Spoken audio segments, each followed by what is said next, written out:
Bonjour à toutes et à tous, merci de nous rejoindre dans l'actualité de ce jeudi 17 février. Cette mobilisation des salariés du groupe Atlantique depuis ce matin à La Roche-sur-Yon.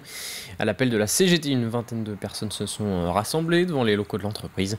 Ils demandent notamment une revalorisation salariale, une meilleure reconnaissance et de meilleures conditions de travail au quotidien. On a été interpellé après plusieurs tours de terrain par les salariés pour un ras-le-bol, que ce soit sur les raisons financières et puis la pression, la cadence, le rendement et puis le respect en fait de l'humain, quoi. C'est surprenant d'entendre ça d'un délégué syndical, mais c'est une entreprise qu'on aime et c'est une entreprise qui a perdu ses valeurs. Et on a une direction qui a une attitude inacceptable. C'est de l'agression perpétuelle, ils se moquent de nous, c'est de la pression. Il y a des propos recueillis par Arnaud Barrier et nous avons également contacté la direction du site Atlantique de La Roche-sur-Yon. Nous restons dans l'attente d'une réponse pour le moment. En bref, en politique, à près de 50 jours du premier tour de l'élection présidentielle en avril prochain, Valérie Pécresse, candidate du parti Les Républicains, est aujourd'hui en campagne en Vendée. Avec un programme chargé, en début d'après-midi, elle déposera une gerbe sur la tombe de Georges Clémenceau avant une rencontre avec des élus, des pêcheurs et des agriculteurs à la mairie de Saint-Gilles-Croix-de-Vie.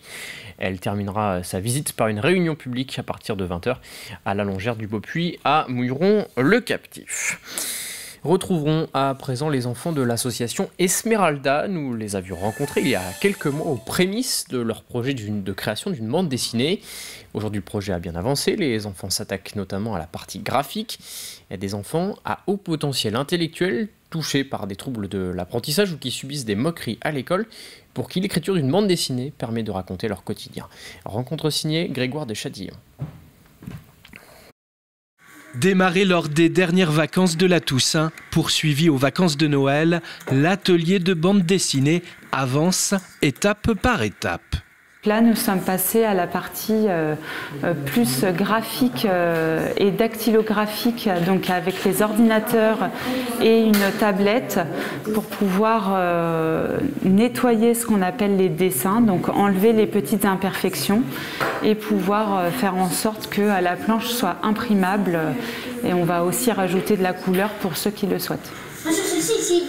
Pour rappel, ces enfants aidés d'une professionnelle de la bande dessinée participent à cet atelier afin qu'ils puissent, à travers le dessin, exprimer un mal-être. Ça donne un effet de style. Ça donne un effet de style. Dans cette planche, je vais toucher une baguette de pain, et sauf que je me rends compte qu'il y a de la farine dessus. Et ça déclenche chez moi une espèce de sensation désagréable qui fait que je me sens pas très bien.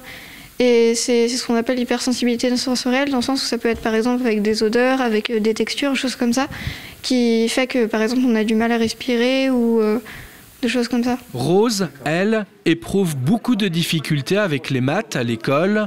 Une honte pour elle, dessiner lui fait du bien. C'est bien parce que je me rends compte qu'il y en a qui gardent ça que pour soi. Enfin, vous voyez, et il faut bien le dire, enfin, des problèmes qu'on a. Voilà. Nathaël, lui, subit la méchanceté de certains élèves à l'école à cause de son poids. S'exprimer, se libérer avec le dessin, une thérapie qui fonctionne bien ici, surtout avec ces enfants souvent hypersensibles et parfois à haut potentiel intellectuel. Une aventure collective avec à la clé pour bientôt l'édition de la bande dessinée. En sport, focus sur le circuit des plages vendéennes. En cyclisme, la 35e édition a débuté samedi dernier et se termine ce dimanche. 3 manches se sont déjà déroulées dans le département. La 3e avait lieu ce mardi autour de Chantonnay pour un parcours de 115 km. Et la course a attiré de nombreux passionnés et des curieux à l'arrivée, mais également sur le bord de la route. Cyril Guillet est allé à leur rencontre. Reportage. Thomas Bonnet a tenté à lancer la première attaque et a sans doute grillé une cartouche ici. Malgré une météo capricieuse, le public est comme à son habitude venu nombreux pour assister à la 3e manche du circuit des plages vendéennes. Certains même avaient fait le déplacement de loin. Je suis venu avec mes 2 petites filles, j'habite en Normandie et mes petites filles habitent à La Roche-sur-Yon. Et en fait, je les ai emmenées à Chantonnay voir la course. Une sortie en famille placée sous le signe de la petite reine pour le plus grand bonheur des petits et des grands. Les habitués avaient fait le déplacement tôt dans la journée pour se trouver une place de choix. Et on est bien placé au niveau de cette ligne d'arrivée hein, donc on va profiter du spectacle. Très bon endroit, c'est avec l'écran géant, on a une vue sur la course, c'est bien. Si certains ont préféré suivre la course devant l'écran géant, ils étaient nombreux à encourager les coureurs sur le bord de la route. Certains endroits ont même pris des allures de Tour de France, comme ici dans la côte du Fuiteau. Là, c'est le coin où il y a peut-être un peu moins de plats en Vendée, hein, le circuit de Chantonnay. Là. Comme ancien coureur cycliste, je suis venu quand même voir la belle étape qui se passe à Chantonnay. Parce que c'est une belle course quand même, Chantonnay, il y a de la bosse, il y a tout. Mais comme il n'y a pas beaucoup de place là-bas, on est un petit peu plus haut dans la côte, mais ça fait rien, on les voit passer quand même. Là, c'est le début de la saison, on est content que ça reprenne. C'est le début aussi de la vie sociale et des beaux jours qui, j'espère, vont bientôt arriver. Donc oui, on est content d'être là. Et ça va être une victoire pour le Vendée Pays de la Loire. À l'issue des 115 km 300 de course que propose cette troisième étape, c'est le Poitevin Thomas Bonnet du Vendée qui s'impose, le fruit d'un véritable travail d'équipe. Et la quatrième épreuve de ce circuit des plages vendéennes se tient aujourd'hui entre Sainte-Flève-des-Loups et Nieul-le-Dolan. Direction Montaigu-Vendée avant de refermer ce journal pour parler de la 23e édition du festival Jeune Public. Il se déroule jusqu'à dimanche au cinéma Caméra 5.